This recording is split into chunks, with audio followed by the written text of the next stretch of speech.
Hello and welcome back to the Ascent cycling podcast for the daily recap number 6 following today's stage of the Tour de France between Tours and Châteauroux sprint stage that saw yet again the win of the Manx Missile Mark Cavendish getting a 32nd win on the Tour de France. But first of all, I'm joined once again by Joe. Joe, how are you?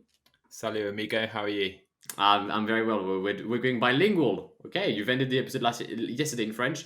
Now we're opening with some language because Salut Amigo is two languages, but we move. But yeah, what do you make of today's stage, Joe? Well, I thought it was all about the sprint finish. Actually, we did have an interesting situation right at the beginning of the stage. 8-man breakaway, I think it was. The likes of Casper Asgreen was there, Greg Van Avermaet, a couple of other really good riders, Nils Pollitt as well.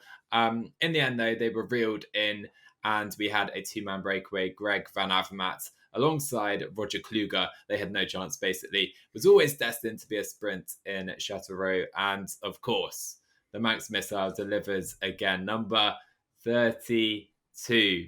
Two behind the great Eddie Merckx. The all-time record at the Tour de France is within reach officially. I think from this point on, it looks like Cavendish is the best sprinter here. And I think he's not saying it himself, but everyone is looking to see if he can equal that record.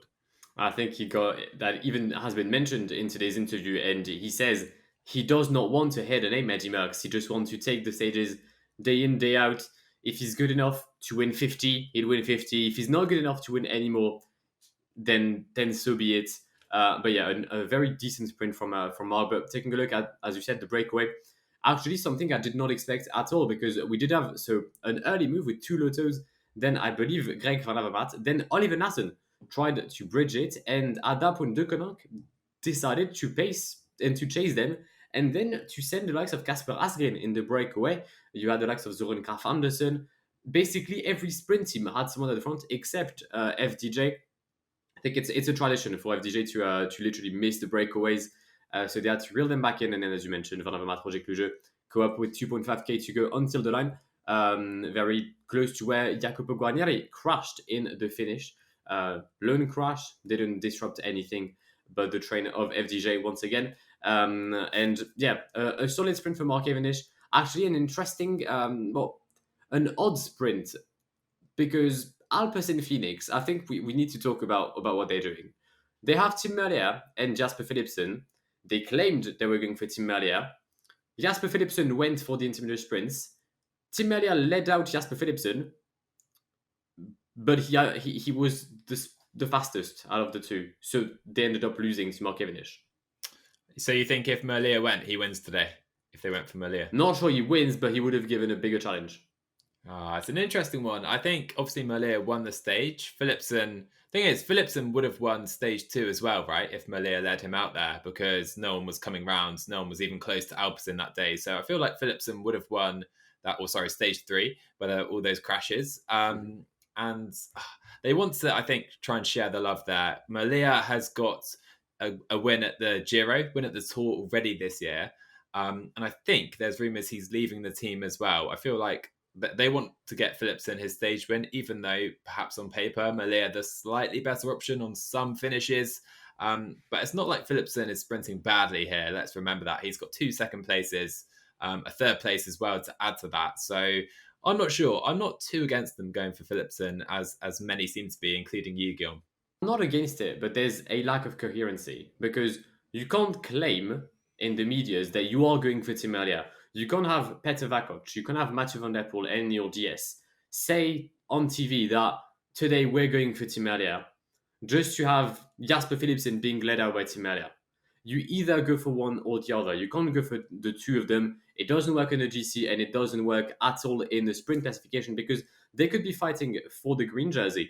But at this point, they're going to end up having potentially the best combined result in the green jersey. But compared to someone like Mark Cavendish, who's on his own in this team, well, you can't challenge for that. And I think that's quite sad because Alpecin Phoenix is an invited team and they have a lot of chances, especially with this sprinting field on the Tour de France, which is far from the greatest we've ever had.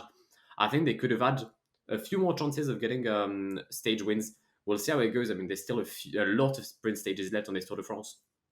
But yeah, you either go for Merlier or Philipsen. You don't go for both. It's an interesting take, but anyway, we had the sprint. Alpecin came to the front, and it was Alpecin and De Koenig really dominating things at the front. Cavendish though decided to jump onto Philipsen's wheel, didn't he? Right at the end, choosing not to go with Michael Morkov, which was quite interesting, but the right move definitely. And then he did kind of come round Merlier, and there was a little coming together. Merlier was definitely squeezed right there.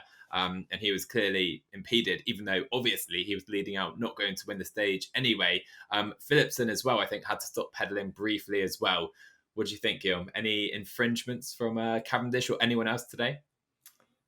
It's a tough call. Because I've rewatched the sprint quite a numerous amount of times. Yeah. Mark Cavendish. So if we, I don't have any props to make a scenario here, but Mark Cavendish is on the right. In the middle, you've got Tim Merlier, and on the left, you've got Jasper Philipsen. The two fastest are on the outsides. The slowest rider is in the middle, and that's Tim Merlier. And both Mark Cavendish and Jasper Philipsen, converge towards Tim Merlier. He gets squeezed and obviously has to completely stop his efforts.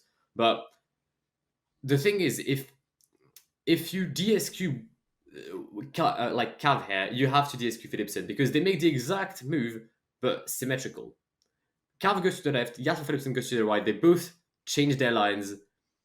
At the end of the day, I don't think it's the most blatant of line deviation. But if I was the deviation police, like Benji Nazen is often, I would say that there is a potential DSQ on the cards, which would mean that Nassar Bouhanni would take the win. Oddly enough, he's the only one that actually sprinted in a straight line today. But yeah, no, did he move? Yes. Should he get DSQ for it? I don't think so. Yeah, it's such a difficult call, right? Because imagine if they DSQ Mark Cavendish after that win today, it would be hell would break loose, I think, in the world of cycling. But the thing is, if Nassar Bouhanni was if that was Nassar Bouhanni who did exactly what Cavendish did today and won the stage, I'm sure there'll be a lot more people calling out for him to be disqualified. So that's the thing. I feel like if we go ahead and say, Mark Cavendish should have been disqualified for today's sprint, then we're going to be very unpopular. But at the end of the day, a lot of people would probably say it a lot more if it was a different rider there, I feel.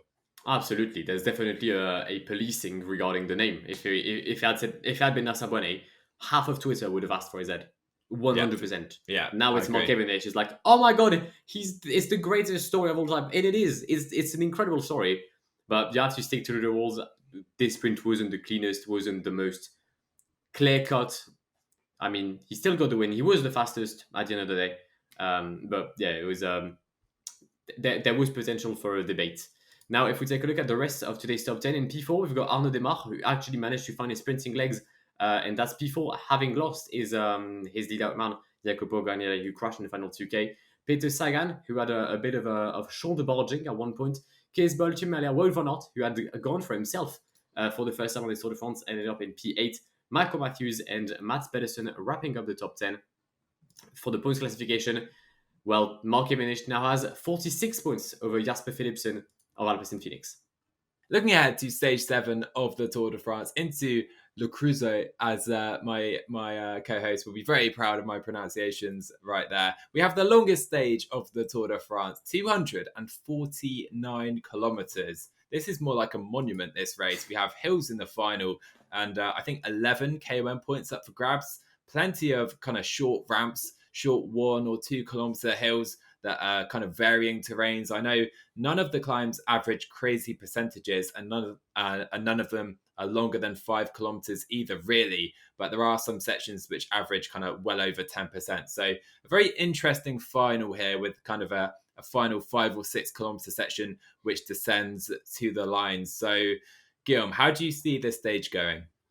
I could see tomorrow being the first stage for the breakaway, or at least the first stage where the breakaway genuinely have a chance to hope for the win, as we'll head into Le Creusot, as you've brilliantly pronounced.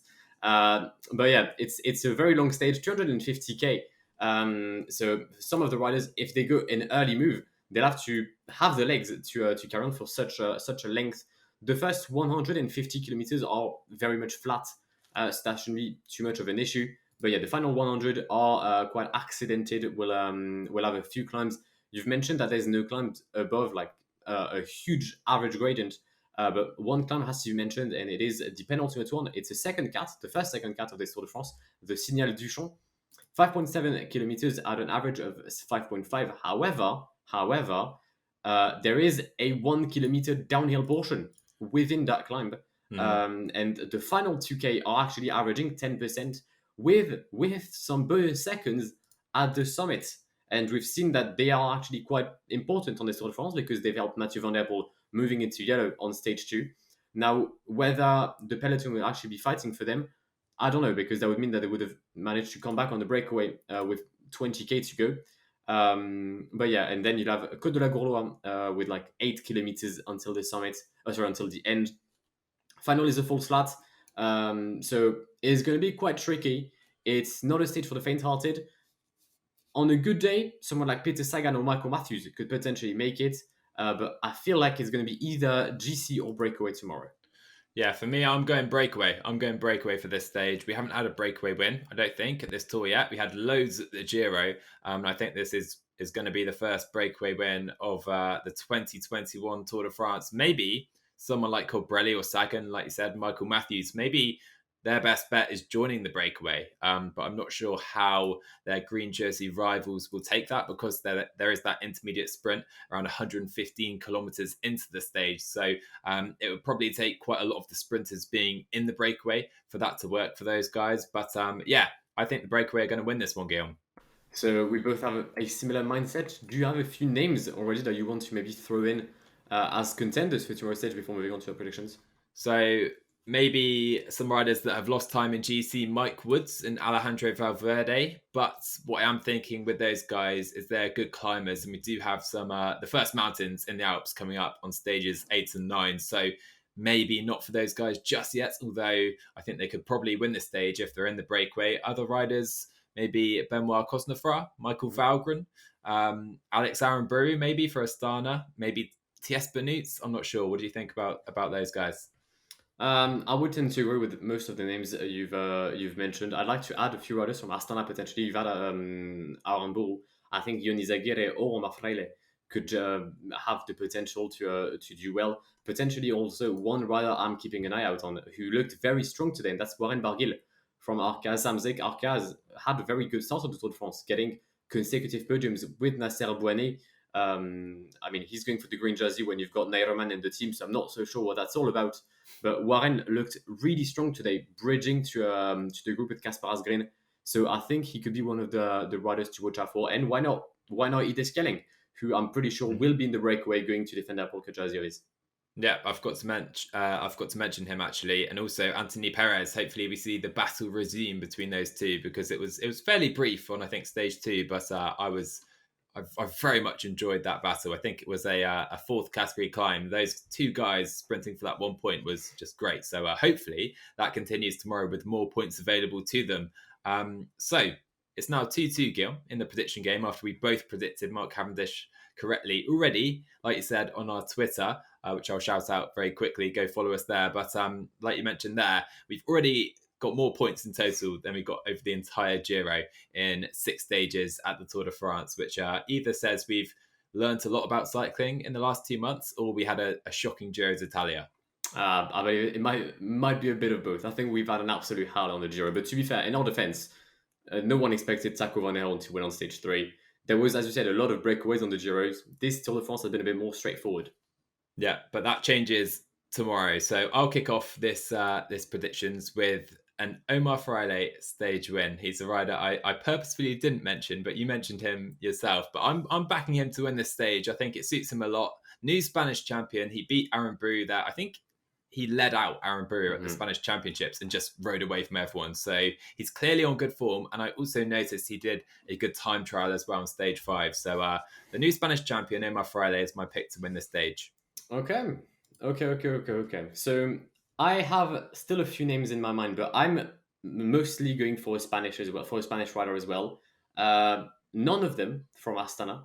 I'm torn between one from Movistar and one from Cofidis, and I think I'm going to go for the runner-up of the Spanish Championships to win tomorrow, Jesus Herrada, to take the win in Le Creusot ahead of ahead of Magnus Cort Nielsen and Ide Schelling. I think it'll be a big breakaway. Warren Burghill will be in the mix, I think, for like a P5 with Benoît Cosnefroy. And the other rider I had in my mind was Ivan Garza Cortina. But I feel like he may be helping Enric Mas for his GC hopes. Nice. It's a nice podium. To round up my podium, I'll go Freile to win, of course. And then I shall go for Benoît Cosnefroy, second place, and Loic Vliegen, third place rider. I don't think we've mentioned yet, but Intermarché rider, fairly good puncher. We'll see. Very well. That, nevertheless, is going to wrap up this daily recap of the Tour de France. We do hope you've enjoyed it. If you did, then please do make sure to subscribe and like over on YouTube, or if you're listening to your respective platforms, make sure to follow the podcast to not miss a single upload in the coming days. As Joe says, go click down below. We'll see you tomorrow for the daily recap number 7 between Vierzon and Le Creusot. Joe, do you have a final word for us? Vamos, Omar. Vamos, Omar, pour former le bib. Vamos, frère tous. See you guys.